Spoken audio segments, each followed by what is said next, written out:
ಮಧುಗಿರಿಯ ಸ್ವಗೃಹದಲ್ಲಿ ಮಾಜಿ ಶಾಸಕ ಕೆಎನ್ ರಾಜಣ್ಣ ಸುದ್ದಿಗೋಷ್ಠಿ ನಡೆಸಿ ಬಿಜೆಪಿ ಸರ್ಕಾರದ ಬಗ್ಗೆ ಗುಡುಗಿದ್ದಾರೆ. ಇತ್ತೀಚೆಗೆ ನಡೆದ ಗ್ರಾಮ ಪಂಚಾಯಿತಿ ಚುನಾವಣೆಯಲ್ಲಿ ಯುವ ಜನತೆ ವಿಜೇತರಾಗಿರುವುದು ಉತ್ತಮ ಬೆಳವಣಿಗೆ ತಂದಿದೆ. ಮಧುಗಿರಿ ವಿಧಾನಸಭಾ ಕ್ಷೇತ್ರದ 30 ಗ್ರಾಮಗಳಲ್ಲಿ ಕಾಂಗ್ರೆಸ್ ಅಧಿಕಾರದ ಚುಕ್ಕಾಣಿಯನ್ನ ಹಿಡಿಯಲಿದೆ.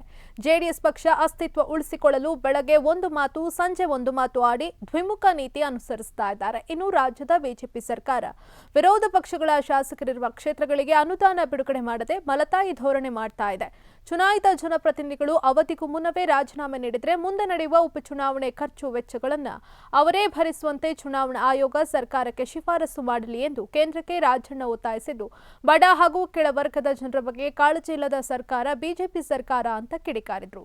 ಗ್ರಾಮ ಪಂಚಾಯಿತಿ ಚುನಾವಣೆಗಳಲ್ಲಿ ಹೆಚ್ಚಿನ ಯುವಕರು ಮತ್ತು ಯುವತಿಯರು ಇವತ್ತು ಚುನಾವಣೆಯಲ್ಲಿ ಸ್ಪರ್ಧೆ ಮಾಡಿ ಚುನಾಯಿತರಾಗಿರ್ತಕ್ಕಂಥದ್ದು ಒಂದು ಉತ್ತಮವಾದಂತಹ ಒಂದು ಬೆಳವಣಿಗೆ ಅಂತೇಳಿ ನಾನು ಭಾವಿಸ್ತೀನಿ. ಬಹಳ ಹಳೆ ಮುಖಗಳು ಸೋತೋದಿದೆ, ಹೊಸ ಮುಖಗಳು ಮತ್ತು ಯುವಕರುಗಳು ಯುವತಿಯರು ಈ ರೀತಿ ಕಿರಿ ವಯಸ್ಸಿನವರು ರಾಜಕಾರಣಕ್ಕೆ ಬಂದಿರತಕ್ಕಂಥದ್ದು, ಸಮಾಜ ಸೇವೆ ಮಾಡಲಿಕ್ಕೆ ಬಂದಿರತಕ್ಕಂಥದ್ದು ಅದು ಕೂಡ ಸ್ವಾಗತಾರ್ಹವಾದಂಥದ್ದು ಅಂತೇಳಿ ನಾನು ಈ ಸಂದರ್ಭದಲ್ಲಿ ಹೇಳಿ ಬಯಸ್ತೇನೆ.